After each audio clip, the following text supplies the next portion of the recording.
카카오 계열사들이 물적 분할로 이른바 쪼개기 상장으로 성공을 거둬 화제를 모았죠.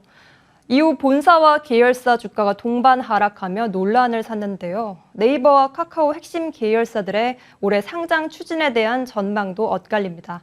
관련한 쟁점 서정근 기자가 정리했습니다. 지난해 매출 1조 원을 돌파한 네이버 파이낸셜.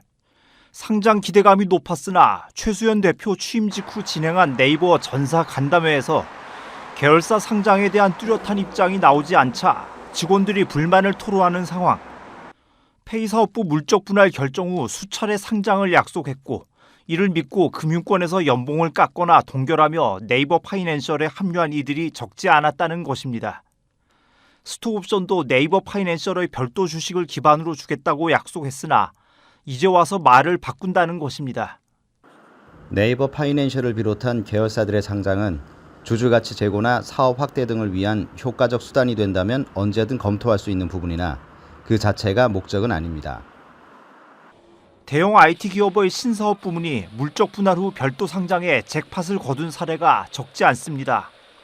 카카오 계열사들이 대표적인 성공 사례.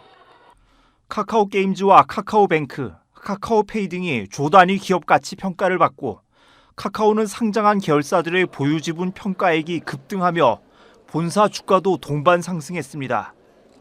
그러나 지난해 하반기 들어 기술주들이 일제히 약세로 돌아섰고 카카오 계열은 골목상권 침탈 논란과 맞물려 주가 동반 하락으로 곤욕을 치렀습니다. 물적 분할을 했을 때 모회사의 이제 주가도 좀 올라가고 이런 또는 그룹의 주가가 전체가 올라가고 이런 현상들이 있었는데 그것은 어디까지나 이제 IT 버블이라는 일종의 좀 특수한 환경에서 이제 그런 현상이 발생을 했던 거고. 물적 분할로 출범한 자회사가 상장하면 모회사 오너인 대주주는 배당이나 투자 유치, 사업 제휴 등으로 수혜를 누릴 수 있지만 모회사 소액주주들은 오직 주가 상승으로만 이익을 누릴 수 있고 주가가 내리면 고스란히 피해를 입습니다. 구글이 유튜브를 물적 분할을 해서 상장하거나 이런 걸 하지 않거든요. 특히 미국이 심한데 이 소액주주들의 어떤 소송, 이렇게 집단 소송에 대한 제도가 잘 발달해 있기 때문에 결국 물적 분할을 해가지고 상장할 경우에 주주들이 반발하게 될 경우에 그걸 어떻게 설득할 수 있는 또 설명할 수 있는 방법이 마땅히 없기 때문에. 쪼개기 상장에 대한 여론이 좋지 않은 탓에 네이버와 카카오 두 빅테크 기업의 계열사 신규 상장은 신중할 수밖에 없는 상황. 네이버 파이낸셜은 연매출이 1조 원을 넘었으나 순이익 규모는 500억 원가량, 순이익의 20%에 해당하는 100억 원을 브랜드 사용료로 모회사 네이버에 납부하고 있습니다. 보다 상장 전망이 밝은 네이버 웹툰의 경우 지난해 매출 3,553억 원, 순이익 585억 원을 기록했습니다. 그러나 네이버 웹툰의 모회사 웹툰 엔터테인먼트는 지난해 매출 864억 원, 당기 순손실 510억 원을 기록했습니다. 글로벌 웹툰 시장 공략을 위해 선투자를 단행한 여파로 기대했던 북미 증시 상장까지 보다 시간이 필요할 상황.